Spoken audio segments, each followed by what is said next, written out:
నమస్కారం, మాగల్ఫ్ న్యూస్ కి స్వాగతం. ప్రతిరోజు 6 దేశాల తాజా వార్తలు మీకు అందించబడుతున్నాయి.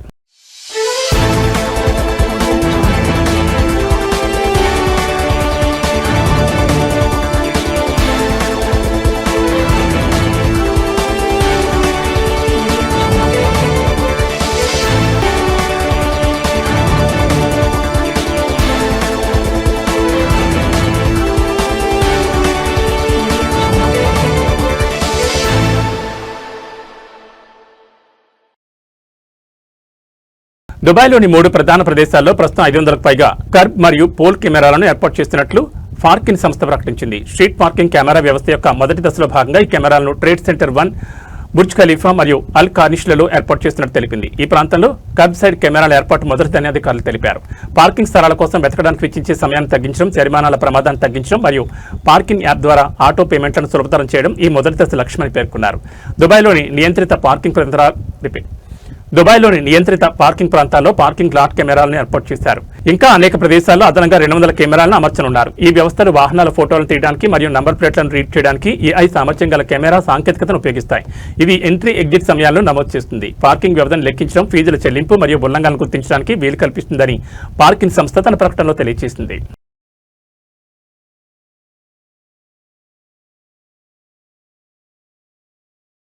ట్రక్కుల ద్వారా సరుకు రవాణా సేవలను పొందుతున్న లబ్ధిదారులందరూ కార్గో డాక్యుమెంట్స్ ను తప్పనిసరిగా కలిగి ఉండాలని రవాణా, సమాచార మరియు సాంకేతిక మంత్రిత్వ శాఖ తెలిపింది.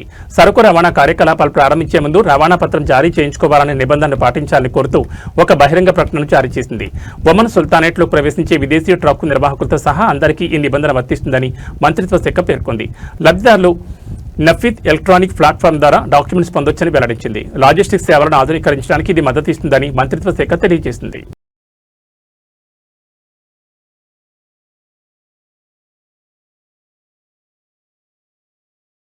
కుటుంబ స్థిరత్వాన్ని, సామాజిక భద్రతను బలోపేతం చేసే లక్ష్యంతో రూపొందించిన కువైట్ తొలి ప్రభుత్వ ఫ్యామిలీ ప్రొటెక్షన్ ప్రోగ్రామ్ కు కేబినెట్ ఆమోదం తెలిపిందని సామాజిక వ్యవహారాలు, కుటుంబ బాల్య వ్యవహారాల శాఖ మంత్రి డాక్టర్ అమ్తల్ అల్ హువైల్ ప్రకటించారు. కుటుంబ బాలల రక్షణ వ్యవస్థను అభివృద్ధి చేయడానికి, సామాజిక సవాళ్లను పరిష్కరించడానికి ప్రభుత్వం చేస్తున్న ఉమ్మడి ప్రయత్నాలకు ఈ కార్యక్రమం నిదర్శనమని అల్ హువైలా తెలిపారు. సామాజిక న్యాయ, ఆరోగ్య, విద్య, భద్రత వ్యవహారాలకు సంబంధించిన ఏజెన్సీలను భాగస్వామ్యం చేయడం ద్వారా ఈ కార్యక్రమాన్ని ప్రభుత్వం అమలు చేస్తుందని తెలిపారు. కుటుంబ రక్షణ వ్యవస్థ సామర్థ్యాన్ని మెరుగుపరచడం, చట్టాలు మరియు విధానాలను అప్డేట్ చేయడం, అలాగే అవగాహన మరియు మానసిక, సామాజిక పునరావృత కార్యక్రమాలకు మద్దతు ఇవ్వడం వంటి చర్యలు కూడా ఈ కార్యక్రమంలో ఉన్నాయని అల్ హువైలా తెలిపారు. కుటుంబ రక్షణ అనేది ఒక జాతీయ ప్రాధాన్యతగా ఉందని చెప్పారు. కువైట్ సామాజిక అభివృద్ధి లక్ష్యాలకు అనుగుణంగా కుటుంబ స్థిరత్వాన్ని బలోపేతం చేయడానికి మరియు జీవన నాణ్యతను మెరుగుపరచడానికి ప్రభుత్వం కట్టుబడి ఉందని ఈ కార్యక్రమం ప్రతిబింబిస్తుందని వెల్లడించారు.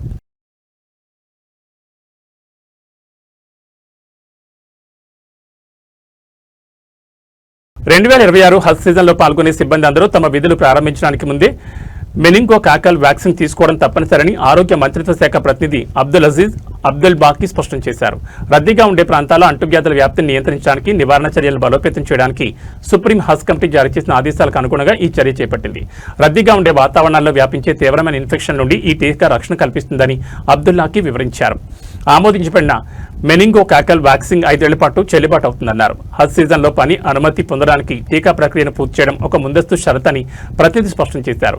టీకా పూర్తిస్థాయి రక్షణ అందించాలంటే పని ప్రారంభించడానికి కనీసం 10 రోజుల ముందే దాన్ని తీసుకోవడం అత్యంత ముఖ్యమని తెలిపారు.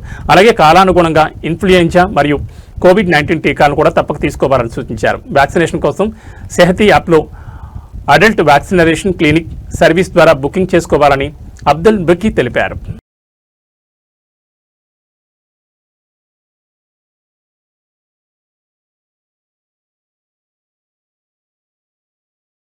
మెట్రాష్ మొబైల్ అప్లికేషన్ ద్వారా అందుబాటులో ఉన్న క్యూ పోస్ట్ ట్రాకింగ్ విచారణ సేవను ఖతార్ అంతర్గత వ్యవహారాల మంత్రిత్వ శాఖ ప్రముఖంగా ప్రస్తావించింది.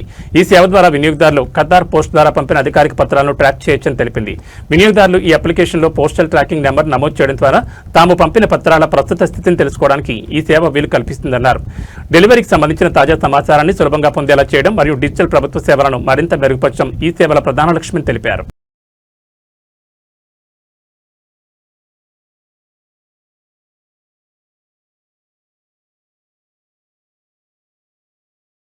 ప్రాంతీయ భద్రతపై సౌదీ, ఖతార్ చర్చలు జరిపాయి. సౌదీ విదేశాంగ మంత్రి prince Faisal bin Farhan, Qatar ప్రధానమంత్రి మరియు విదేశాంగ మంత్రి Sheikh Mohammed bin Abdul Rahman bin Jassim Al థానీతో ఫోన్ ద్వారా చర్చలు జరిపారు. ఇరు దేశాల మంత్రులు ప్రాంతీయ పరిణామాలను అలాగే భద్రత మరియు స్థిరత్వాన్ని కాపాడడానికి ఇరు దేశాలు చేపడుతున్న ప్రయత్నాలను చర్చించారు.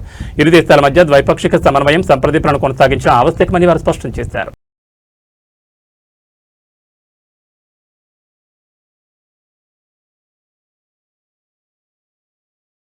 ఏబీ బులెటిన్ విశేషాలు. నమస్కారం.